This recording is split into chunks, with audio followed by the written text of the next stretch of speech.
बहुत बहुत शुभकामना मेरे प्यारे बच्चों। आज हम 9वां पाठ चल रहे हैं। 9वें पाठ में है राम वृक्ष बेनीपुरी द्वारा रचित एक कहानी बूढ़ा कुत्ता।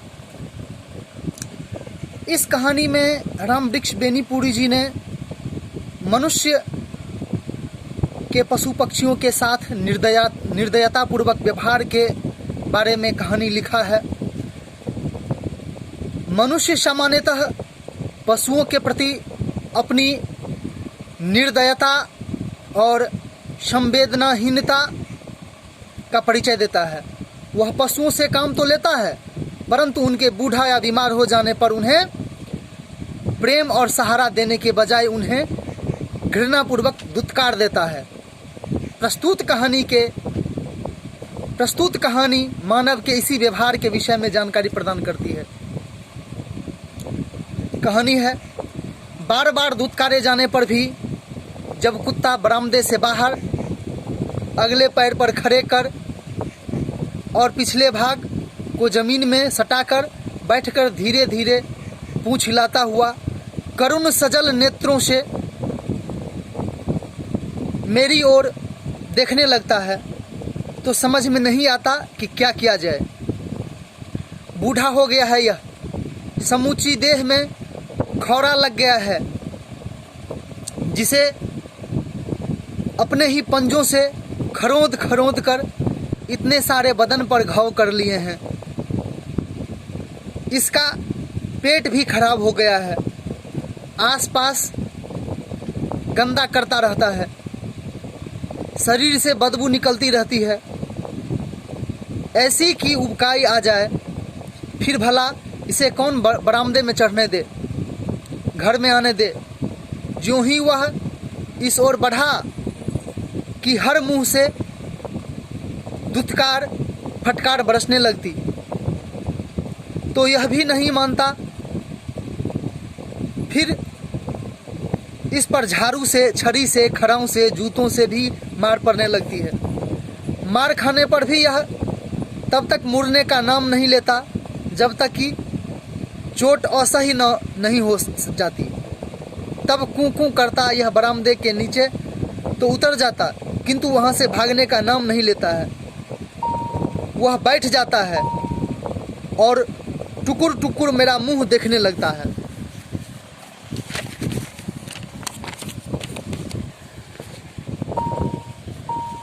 एक मित्र ने कहा, कुचला खिला दीजिए, मर जाएगा। एक बंदूकधारी मित्र बोले, 50 पैसे भी बर्बाद न होंगे, गोली से उड़ा देता हूँ। सोचता हूँ इतनी बुरी गत से मौत अच्छी होगी, परंतु चाहकर भी कभी मुंह से हाँ नहीं निकल पाता। बहुत दिनों से हमारे घर में है यह। इसका जन्म कहाँ हुआ पता नहीं, इसका बचपन भी कहाँ बीता इसकी खबर नहीं। एक दिन गर्मी की दोपहरिया में एक मोटा ताजा पिल्ला मेरे घर में न जाने कब घुस आया और खाट के नीचे लेट गया। वह थका था, गर्मी से परेशान। खाट के नीचे की ठंडी जमीन उसे सुखद लगी। वह चुपचाप लेटा हुआ जोरों से हाँफ रहा था। मैं खाट पर चैत की दोपहरिया में झपकी ले रहा था। एक समान ताल में निकलने वाली हाँफने की आवाज से मेरी आंखें खुली।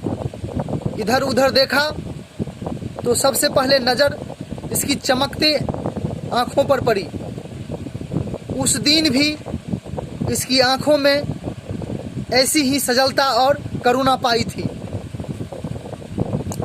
इसका शरीर धूल धूसरित था। धूल धूसरित का अर्थ होता है कि धूल में सना हुआ। इसके बदन पर दांत के कई दाग थे, जिनसे ताजा खून टपक रहा था। अत अत कहकर बुलाया तो इसकी करुण आंखें आनंद से चमक उठी, किंतु बेचारे की हिम्मत नहीं हुई कि बाहर आए। मैं जाकर थोड़ा दही भात ले आया और खाट के नीचे ही रख दिया। उसे खाकर फिर लेट गया। मैं भी खाट पर सो गया। जब शाम को नींद टूटी तो मैं गांव की ओर निकला तो देखा कि यह मेरे पीछे पीछे लगा है। अपनी अधिकार सीमा के अंदर ही एक अपरिचित को देखकर गांव के कुत्ते भौंकने लगे। एक दो इसकी ओर टूटे भी। जब ये टूटते यह मेरे पांव के बीच में आ जाता, मैं उन्हें दुत्कार देता। किंतु धीरे धीरे इसने किस प्रकार उनसे दोस्ती गांठ ली, उनमें से एक हो गया। इसका वर्णन करके समय बर्बाद क्यों करूं। अच्छा भोजन, घर का प्यार और सुरक्षा पाकर थोड़े ही दिनों में अच्छा खासा कुत्ता बन गया। रोएं चिकना गए, बदन के दाग मिट गए। जिसे कभी सुरक्षा चाहिए थी वही मेरे घर आंगन का प्रहरी बन गया। प्रहरी मतलब रक्षक। जो कुत्ते उस दिन इस पर भौंक रहे थे उन्होंने भी इसे सरदार मान लिया। वह संकोचशील पिलपिला किशोर अब एक प्रगल्भ सबल युवक था। प्रगल्भ मतलब निडर, साहसी। गांव से दूर हटकर खेत में घर बनवा लिया। इतने पैसे कहाँ कि रात भर पहरा देने के लिए कोई संतरी रख सकूं। संतरी का मतलब पहरेदार। और स्वयं कहाँ तक जाग पाए। भरोसा था तो इसी कुत्ते का। ज्यों ही हमारी नींद लगी इसने घर के आसपास चक्कर लगाने शुरू किए और ज्यों ही दूरी पर किसी को देखा या जरा सी आहट पाई कि भौंकने लगा। जब तुरंत नींद लगी हो तो इसका भौंकना कितना बुरा लगता है। प्रायः बाहर इसे डांटता, डांटने पर चुप हो जाता। नज़दीक आकर बदन सूंघ जाता, जैसे इम्तिनान दिलाता, जाइए आप निश्चिंत सोइए। किंतु फिर जरा सी खटपट हुई कि वहीं भौंकना। आप सोइए न सोइए। यह कुत्ता ऐसा नहीं होने देगा कि आपके घर में कोई चोरी हो जाए। और इसके बावजूद जो एक बार चोरी हो गई तो क्या उसमें इस कुत्ते का कोई कसूर है। हमारे घर में शादी होने वाली थी। दिन रात धूम रही। रात में बड़ी देर तक गांव की स्त्रियां आती जाती रहीं। जब घर के लोग सोने गए तो ऐसे सोए कि घोड़े बेचकर सोए हैं। घोड़े बेचकर सोना मुहावरा है जिसका अर्थ है चैन की निंद्रा में सोना। कुत्ता घर के सामने आकर गला फाड़ फाड़ कर भौंकता रहा। अचानक रानी की नींद टूटी और वह अपने कमरे से बाहर हुई तो कुत्ता घर के पीछे की ओर भौंकता हुआ दौड़ा। उन्हें कुछ संदेह हुआ। वह लोगों को जगाने लगी, शोर मचाने लगी। जब रोशनी की गई तो देखा गया घर में सेंध है। सेंध का मतलब घर में छेद करके जो चोरी होता है। कुछ चीजें चली गई हैं किंतु इस कुत्ते ने ही बचा लिया, नहीं तो उस दिन सर्वनाश हो गया ही होता। दिन में देखा चोरों ने कई बार कुत्ते पर आक्रमण किया था। एक बरछा तो ऐसे लगा था कि कहीं वह कतरिया न गया हो तो उस दिन इसका वारा न्यारा ही हो गया होता। वारा न्यारा मुहावरा है जिसका अर्थ होता है काम तमाम हो गया होता। यह कुत्ता थोड़े ही दिनों में जान गया कि यद्यपि घर का मालिक मैं हूँ अर्थात लेखक, किंतु यहाँ तो राज्य जहांगीर का नहीं नूरजहां का है। अर्थात कि लेखक की पत्नी ही उस घर की मालकिन थी और उनका ही बस चलता था उस घर में। अतः रानी के प्रति सदा ही इसकी अधिक प्रीति और भक्ति रही। जब रानी पालकी पर अपने मैके गई, यह उसकी पालकी के साथ साथ उसके मैके तक गया और जब तक वहाँ रही सदा उसके पलंग के नीचे सोता रहा। मायके से मैं उसे कार पर ले आया। हमने चाहा इसे कार में बैठा लें, किंतु ज्यों ही कार चली यह घबरा कर नीचे कूद पड़ा। अब क्या करें, उसे छोड़ना न चाहते थे। हार कर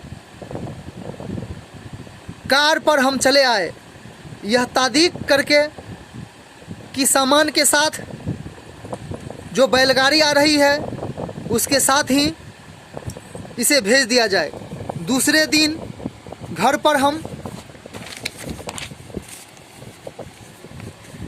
इसकी प्रतीक्षा में थे कि यह झट से सामने आ खड़ा हुआ।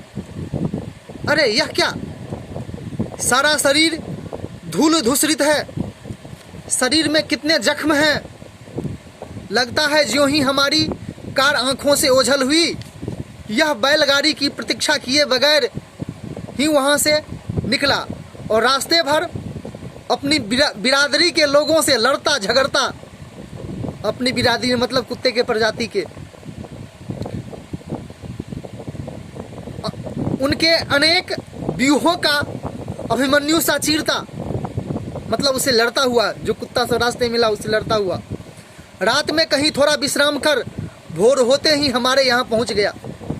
रानी ने इसे नहलवाया, इनके जख्मों पर मरहम लगवाया और फिर यह अपनी ड्यूटी पर डट गया। आप ही बताइए, ऐसे स्वामी भक्त कर्तव्य परायण जो अपने कर्म में अडिग हो, काम पर अडिग हो, साहसी जीव के साथ क्या यही व्यवहार करना उचित है जो हमारे मित्र बताते हैं? किंतु जब जब इसे इस रूप में देखता हूँ तो चित्त उद्विग्न हो जाता है। इसकी हालात पर और कुछ अपना भविष्य सोचकर भी चित्त उद्विग्न मतलब मन आंदोलित हो जाता है। यह बुढ़ापा क्या चीज है? यह क्यों शरीर से शक्ति छीन लेता है, जर्जर छीन बना डालता है? जीवों का अंत इतना बुरा क्यों होता है? बचपन का दुलार, जवानी का प्यार और उसके बाद बुढ़ापे की यह दुत्कार फटकार। दुत्कार का मतलब होता है कि बेइज्जती, सारी शक्ति खोकर, सारा सम्मान खोकर, जित तिल गल गल कर मरना। विधाता यह तुम्हारा कैसा विधान है? शब्दार्थ है दुत्कार मतलब बेइज्जती, कृतघ्न मतलब उपकार न मानने वाला, उबकाई मतलब उल्टी, असह्य मतलब जिसे सहा न जा सके, धूल धूसरित मतलब धूल से सना हुआ, जर्जर मतलब छत बिछत या टूटी फूटी, छीन मतलब दुर्बल या कमजोर, देह मतलब शरीर, खाट मतलब चारपाई, करुण मतलब दया भावना की स्थिति, सजल मतलब आंसू भरी, अपरिचित मतलब अनजान, विधाता मतलब ईश्वर, खौरा मतलब कुत्ते की खुतनी जैसी घातक बीमारी, बदन मतलब शरीर, उद्विग्न मतलब बेचैन।